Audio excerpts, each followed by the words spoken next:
박이사는 증시 각도기. 안녕하세요. 증시 각도TV 시청자 여러분, 투자자 여러분, 도기마을 여러분, 청취자 여러분 모두 반갑습니다. 11월 21일 월요일 아침이 밝았습니다. 이제 11월도 10일밖에 오늘까지 합쳐서 10일밖에 남지 않은 그런 이제 연말 시즌을 향해서 가고 있습니다. 그리고 이번 주에 미국에서는 추수감사절이 목요일날 있게 되고요, 미국 시간으로.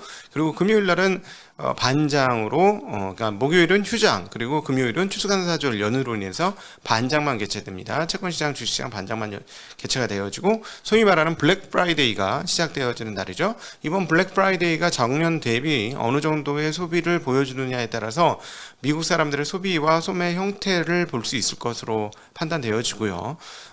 만약에 이게 굉장히 뜨겁다면 연준은 경계의 가드를 내리지 않을 것이다 라고도 생각할 수 있겠습니다. 왜냐하면 소비자들이 여전히 물건을 사고 물건이 오르는 가격에서 잘 살 수 있다면 인플레이션에 대해서 당연시한다고 볼 수 있기 때문에 연준은 섣불리 자신의 가드를 내려놓지 않겠죠. 그리고 계속해서 말로는 우리가 강하게 시장을 제약하는 수준의 금리 상황들을 꽤나 오래 가지고 갈 것이다 라는 얘기를 계속해서 할 것으로 예상이 됩니다. 일단 지난번 FOMC에서 어떤 일이 있었는지가 이번 수요일날 FOMC 회의록에서 발표가 되는데요. 전반적인 이번 주 한 주 스케줄을 보면서 또 추가로 말씀드리도록 하겠습니다. 22일 날 화요일 날 제임스 블러더가 또다시 연설을 있게 되고요. 지난번에 이제 PPT를 보여주어서 거기에 대해서 어떻게 이야기할지도 좀 궁금한데요. 그다음 로레타 메스터 클리블랜드 연은 총재도 발언이 있습니다. 그리고 23일 날은 말씀드렸던 대로 FOMC 회의록이 발표가 되어지고요. 신규 주택 판매, 미시간대 소비자 심리 지수, 그리고 PMI 등이 나옵니다. 그래서 23일 날 한국 시간으로 이제 목요일 날 아주 중요한 데이터들이 나오게 되거든요. 이게 이번 주에서 가장 중요해요. 왜냐하면 그다음부터는 추수감사절 연휴니까 그냥 휴장이라서 아무것도 없고요. 그래서 이날을 통해서 다른 나라들이 어떻게 이것을 해석해야 될지에 대해 놓고 서로 의견이 분분하게 되지 않을까라고 판단을 하고 있습니다. 네. 그리고 지난 주말 미국 시장 상황들 한번 살펴보도록 하겠습니다. 지난주 미국 시장은 전반적으로 그냥 좀 무난한 시장의 흐름이었는데요. 빅테크들이 조금 하락한 정도 외에 그다음에 유가가 80달러까지 떨어졌죠. 네, 유가가 많이 떨어졌습니다. 그래서 유가 떨어진 것 때문에 정유주들이 많이 빠졌어요. 이건 뭐 어쩔 수 없는 것이고, 그다음에 이 유가 빠진 데는 중국의 셧다운이 제로 코로나 정책이 더 강화되지 않을까 하는 우려들이 있죠. 왜냐하면 지금 굉장히 각 성마다 중국에서 지금 코로나 확진자들이 상당히 늘고 있습니다. 그래서 2만 명을 돌파한 상황이기 때문에 향후에 원자재 가격과 그다음에 유가 가격들의 흐름들이 중국과 어떻게 연계되는지 조금 더 잘 확인해야 되는 상황인 것 같고요. 그다음에 역시나 시장 분위기가 좀 그러다 보니 방어주인 헬스케어, 그다음 제약주들은 전반적으로 좋은 양상들을 보여주었습니다. 그리고 유통업체들도 생각보다는 나쁘지 않은 모습들 보여주어서 유통업체들이 지금 좀 갈리죠. 타겟 같은 경우 상당히 안 좋다고 했는데 다른 데는 생각보다 그렇게 메이시스도 그랬고 별로 그렇게 나쁘지 않은 모습을 보여주고 있습니다. 자, 테슬라가 계속해서 빠지고 있는데요. 테슬라는 지금 시장에서 오버행에 대한 고민을 상당히 하고 있고, 그 다음에 이제 추가적으로 악재 하나를 더 보자면, 가처분 소득이 향후에 더 늘어나지 않는 상황에서, 그 다음 또 하나, 가장 중요한 건 금리죠. 자동차 대출 금리도 굉장히 그걸 대출 금리라고 해야 되냐? 자동차 매입할 때 하는 금리도 굉장히 높은 상황에서 고가형 자동차에 대한 수요가 어떻게 될 것이냐. 그래서 지금 과거 대비 재고가 조금 늘지 않느냐. 물론 이건 다 팔릴 재고이긴 하지만 과거에는 기다림의 시간이 길었는데 이제 기다림의 시간이 점차 짧아지고 있죠. 중국에서도 대기 시간이 짧아지고 있다는 뉴스가 들리고 있습니다. 그래서 그런 부분이 지금 주가에 조금 영향을 매기고 있지 않느냐. 그럼에도 불구하고 머스크 CEO의 추가적인 매도에 대한 두려움들이 좀 시장에 있는 것 같고요. 자, 이제 이번 시즌 저는 개인적으로 이제 가시권에 들어와서 이제 개인적으로는 뭐라고 해야 되나 약간 간을 봐야 되는 상황이라고 생각을 하는데 아직 완벽한 항복까지는 이루어지지 않은 것 같아요. 그러니까 이 테슬라를 사기에 가장 좋을 때는 테슬라에 대해서 사람들이 항복할 때가 최고의 매수 타이밍이다 라고 개인적으로 생각합니다. 근데 이제 그 지금부터 매수 타이밍이 오고 있는 것 같은데 분명히, 근데 아직 항복은 다 안 했다, 개인적인 생각에는. 그래서 만약에 기존 주주들 입장에서의 항복 선언들이 발생을 한다면 그때부터는 적극적으로 한번 테슬라를 공략을 한번 해보는 것도 미국 투자하시는 분들에게는 나쁘지 않지 않겠느냐라고 개인적으로 생각합니다. 네. 그리고 반도체 주식들은 뭐 지난주에 굉장히 변동성이 컸는데요. 네. 이번에는 그 떨어진 종목, 엔비디아만 떨어지고 다른 종목들은 괜찮은 모습들을 보여주었습니다. 자, 그리고 그 원자재 가격에서 과연 WTI가 80달러까지 떨어졌고 브렌트가 87.8달러까지 떨어졌는데요. 이 80달러 깨지고 내려올 것인지 여부가 굉장히 중요해 보입니다. 이 부분들이 미국의 향후 인플레이션의 그런 전망치에 대해서 그 결정을 해줄 것이기 때문에, 사람들한테, 그리고 시그널을 보여줄 것이기 때문에 이거 상당히 중요하다라고 개인적으로 판단하고 있습니다. 현재 82님 이렇게 저희 사이트 이렇게 후원해 주셔서 감사합니다. 자, 그 오늘장 한마디. 불안을 사고 확신을 팔아라. 네, 불안을 사고 확신을 팔아라. 자,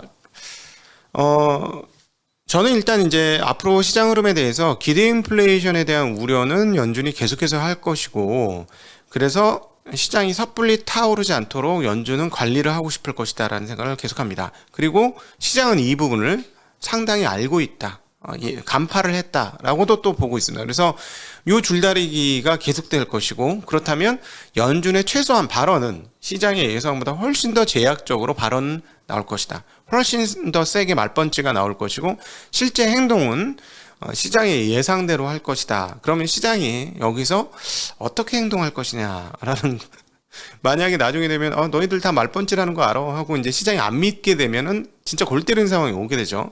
그러면 연준 입장에서는 추가적으로 금리를 더 올리는 상황으로 가야 되는가 하는 생각을 할 거고, 그런 고려를 하고 있다는 얘기를 할 수도 있어요. 실제로 안 할지라도. 근데 지금은 연준과 시장이 씨름판을 한 판 벌이고 있다. 다 간파했다고 생각하는 시장과 아니야 그러면 안 돼, 너희들 잘못 생각하고 있어 라고 얘기할 연준 간의 씨름이 지금 시작되는 상황이다 라고 생각이 되어집니다. 자, 그리고 중국 OTT에서 한국 영화 강변호텔을 상영했다고 합니다. 한안령 이후 6년 만의 서비스인데요. 일단은 한중 정상회담이 있었기 때문에 일회적인 이벤트로 보시는 게 맞을 것 같습니다. 그럼에도 불구하고 추가적으로 한국의 콘텐츠들이 중국에서 계속해서 이제 나오게 된다면, 그러니까 소위 말해서 한안령이 이제 잦아들었다라고 생각이 드는 상황이 오게 된다면 한국 이쪽 관련 엔터 콘텐츠 이런 쪽 관련 주식들은 굉장히 큰 호재가 뜬 겁니다. 굉장히 큰 호재예요. 그래서 제가 최근에 이제 엔터 업체들 가서 이렇게 면담을 한 경우도 있고, 그다음 얘기를 이렇게 돌아가는 상황들을 보면 신규로 지금 하고 있는 쪽에서는 중국 비즈니스를 아예 생각도 안 하는 경우가 있더라고요. 그런데 SN 같은 경우는 과거에 중국 비즈니스로 상당히 좋았죠. 그러니까 계속해서 중국과 관련된 행동을 하고 싶어 합니다. 멤버나 이런 것들을 뽑는 거 보면 알죠. 그런데 그건 이제 경험이 있는 사람들은 그렇게 하지만 경험이 없었던 신규로 이제 진입하는 쪽은 아예 중국은 안 된다라고 생각을 하고 있어요. 근데 과거에는 그렇지 않았죠. 그래서 한안령이 풀리게 되면 뭐 다른 것도 풀릴 수 있기 때문에 굉장히 큰 호재가 뜨는 거다라는 거는 생각하셔야 되는데, 실제로 그럴 가능성은 일단 낮게 보시는 게 맞겠다. 일회성 정도 아닐까라고 보시면 될 것 같고요. 자, 이제 오늘의 곽피셜, 자, 사야 할 때인가 팔아야 할 때인가 에 대한 이야기 한번 나눠보도록 하죠. 먼저 실적은 앞으로 최악을 향해 갈 것으로 보여집니다. 한국은 가장 큰 비중을 차지하는 반도체 실적이 밑으로 꺾일 것이기 때문에 실적이 결코 좋지 않을 거예요. 그리고 마이크론 테크놀로지가 지난번 발표할 때 웨이퍼 투입량을 20% 줄이겠다고 얘기를 했습니다. 웨이퍼 투입량을 20% 줄인다면 수량은 20% 이상 줄 것이다라는 거 예상해 볼 수 있어요. 그러면 실적은 당연히 떨어질 거고요. 물론 뭐 인플레이션에 이런 거 감안해서 가격이 조금 방어를 한다고 해도 안 떨어질 수가 없을 것이다. 그리고 IT 기기들의 특성상 시간이 가면 계속해서 가격이 떨어지기 때문에 당연히 떨어질 거라고 봅니다. DDR5 또 보면 과거에 굉장히 비쌌거든요. DDR4에 비해서 몇 배가 비쌌습니다. 그런데 지금 붙었어요. 그래서 오히려 DDR5 관련된 사업을 하는 관련 기업들은 조금 긍정적으로 보셔야 될 수도 있습니다. 왜냐하면 DDR5 메모리가 이제부터 본격적으로 팔릴 수는 있어요. 그거는 이제 약간 예외적인 상황이고, 그럼에도 불구하고 전체적인 그 반도체의 그 매출이나 이런 것들은 당연히 많이 빠질 것이다. 그건 이제 내년 어디쯤에 저점을 이룰 것이다라고 충분히 보여지는 상황이고요. 재고도 많잖아요. 재고가 많은 상황이기 때문에 전반적인 그 평균 판매 단가가 오르기도 매우 어려운 상황입니다. 그런데 여러분 지금 보시다시피 반도체 주가들은 저점에서부터 오히려 조금 올라와 있어요. 저점을 깨고 내려가는 것이 아니고요. 이거는 뭐냐면 시장이 이제 곧 실적 저점이 와라는 생각을 하고 있기 때문에 그런 것이다라는 것과, 외국인 수급이 일단 대형주는 사야 돼라는 것이 같이 겹쳐진 것 때문에 그런데요. 근데 저는 이제 시장을 볼 때 거시를 볼 때 이렇게 이제 거시는 상황이 나빠지고 최악의 상황들로 실적은 가게 될 텐데 왜 주가가 반등을 하느냐? 여기에 가장 중요한 변수는 뭐냐면 시장 참여자들이라는 변수가 있다고 생각을 합니다. 시장 참여자들이 가장 강력한 변수가 된다고 하는데요. 저희가 이제 거시나 이런 것들을 볼 때 여러 가지 변수가 있잖아요. 여러 가지 변수들이 거시를 결정하는 것이죠. 이것저것. 근데 거시들을 볼 때 굉장히 어려운 것 중에 하나, 갑자기 돌발 변수가 나와요. 갑자기 전쟁이나 이런 것들이 터지면. 그래서 읽기가 더 힘들죠. 그러나 그것보다 더 읽기 힘든 것 중에 하나는 그 안에 들어가 있는 시장 참여자들의 생각이 어떻게 바뀌는지에 따라서 또 옆으로 튈 수 있다는 겁니다. 지금 같은 경우 경기가 더 나빠지는데 갑자기 외국인 투자자들이 진입을 하면서 상대적으로 한국이 싸니까 한국을 좀 사야 되겠어. 한국 비중이 많이 적어. 이렇게 오니까 주가 반등을 하는 거죠. 그러니까 이 시장 참여자들의 변수가 가장 강력한 변수인데 이건 정확하게 예측하기가 어렵다. 그런 측면에서 시장을 정확하게 예측하기는 상당히 어렵다라는 거예요. 그래서 시장을 정확히 예측해서 맞춰서 뭘 하겠다라고 하면 제대로 하기가 굉장히 어렵습니다. 그래서 정확한 결정을 내리기가 어렵고 맞출 가능성도 매우 희박하다는 것이죠. 그리고 그렇기 때문에 우리가 증시격언에서도 항상 얘기하지만 주식은 의심의 벽을 타고 오르고 확신 속에서 사그러져 간다라는 그 격언이 있죠. 그래서 우리 항상 지금이 분석의 결과치로 투자를 해야 되느냐 아니냐에 대해서 고민을 해야 되는데, 저는 개인적으로 분석에 따라 투자를 하면 시점이 상당히 늦을 수밖에 없다는 거는 자주 말씀드리고 있습니다. 그리고 실제로 그렇고요. 그래서 저는 의심하는 상황이라면 투자하기에 나쁘지 않은 때다라고 생각을 합니다. 근데 이제 주식을 투자할 때 가장 좋은 투자의 방법은 싸게 사서 비싸게 파는 거잖아요. 그게 가장 좋은 투자 활동이지 않습니까?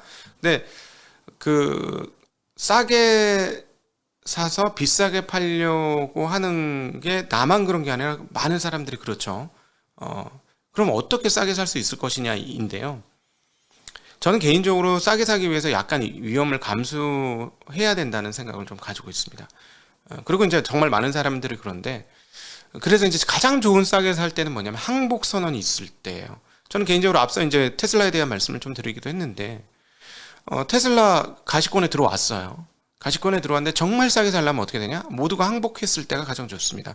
근데 사실은 그거를 맞추기가 되게 어렵고 기다리기도 어렵고 하니까 보통의 사람들은 가격이 좀 싸다고 생각할 때 진입을 합니다. 근데 그건 전 나쁜 방법은 아닌 것 같아요. 근데 위험을 일부 감수하는 것이죠. 충분히 싸다고 생각할 때 진입을 하는 겁니다. 근데 문제는 뭐냐면 거기서 바로 반등할 수도 있어요.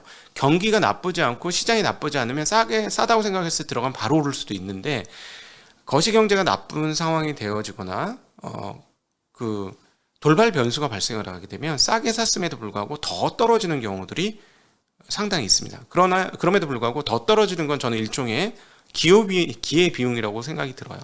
그래서 이제 우리 서진식 교수님도 얘기하는 게, 거기서 나는 더 산다, 물타기 한다. 그래서 거기보다 더 떨어진다. 싸게 샀는데 더 떨어진다. 거기서 추가로 더 떨어진다면 소폭의 레버리지를 이렇게 땡겨온다라고 표현을 하셨었죠. 그런 싸게 샀는데 더 떨어지는 건 저는 개인적으로 기회비용이라고 생각을 하고요. 일단 그러면은 거시는 그러면 다 필요 없는 거냐? 그렇지는 않습니다. 거시 경제 흐름에서 다 제대로 읽을 수는 없지만 도움이 되는 측면이 있어요. 투자자들에게.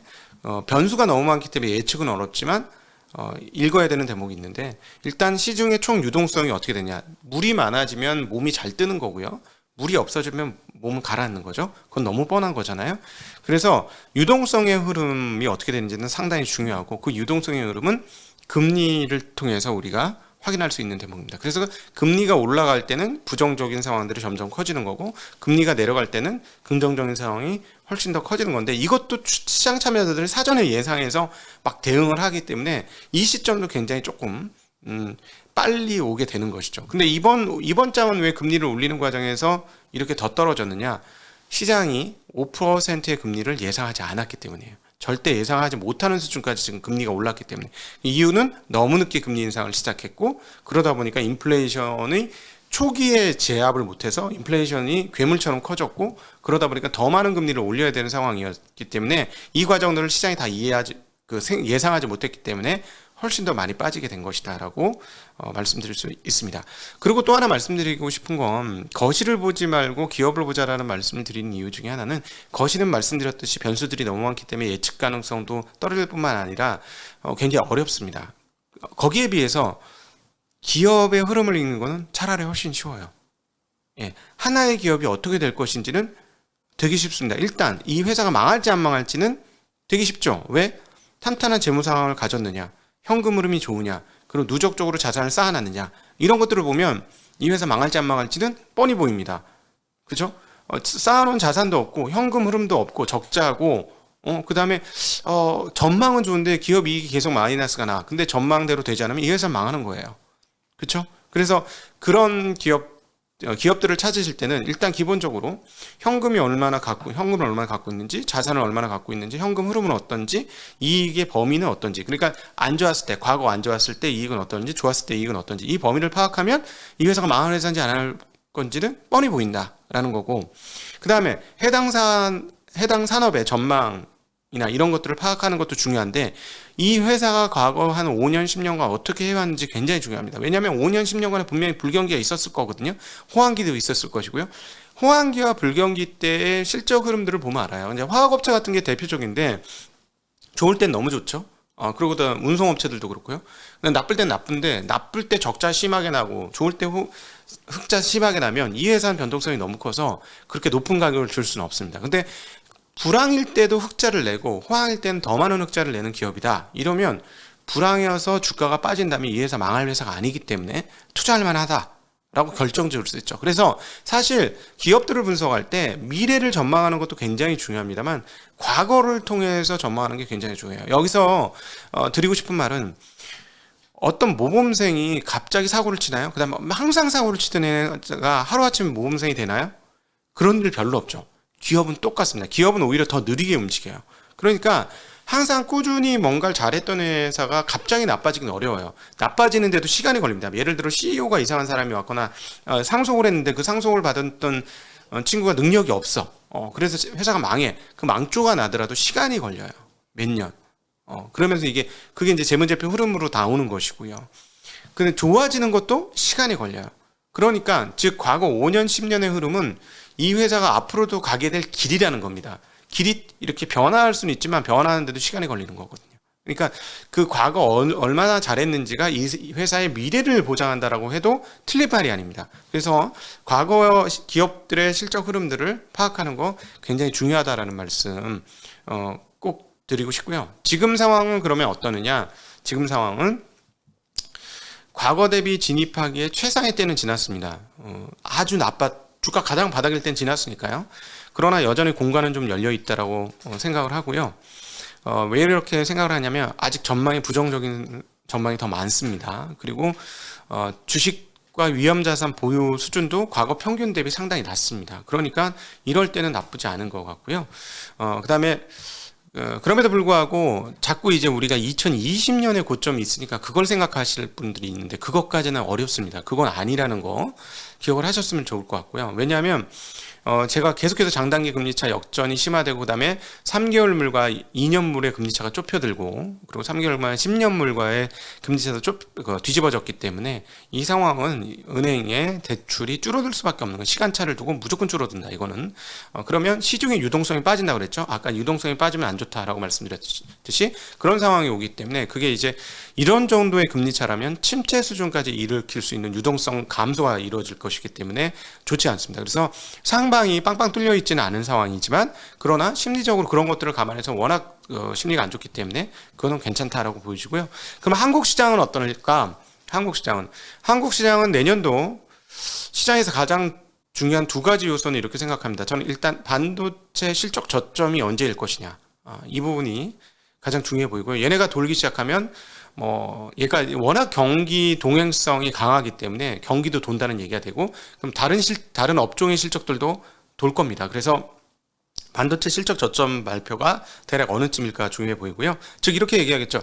다음 분기부터는 좀 개선될 것 같아요. 라고 얘기할 때가 바로 저점일 겁니다. 그래서 2분기 또는 3분기 시점 어느 시점이 될 가능성이 가장 높아 보이고요. 그다음에 일단 외국인들의 한국물 수급 흐름이 진짜 중요하다고 저는 개인적으로 생각합니다. 네. 이게 정말 너무 중요하거든요. 그래서 중국 탈피하는 한국 자금 유입을 통해서 우리가 지금 환도 강해지고 주가도 반등하는 거 경험을 했는데요. 또 하나는 이제 그 맨날 이제 말만 하고 있는 MSCI 선진국 지수 편입 이거 맨날 말만 하고 있는데 이거가 자꾸 이제 말을 하다 보면 시간이 지나면 구체화되는 거 아니겠습니까? 그래서 23년도에 이게 또 될 가능성이 없는 건 아니니까 이 부분도 또 어떻게 될지 여부. 그러니까 결국은 핵심 하나로 뽑아보면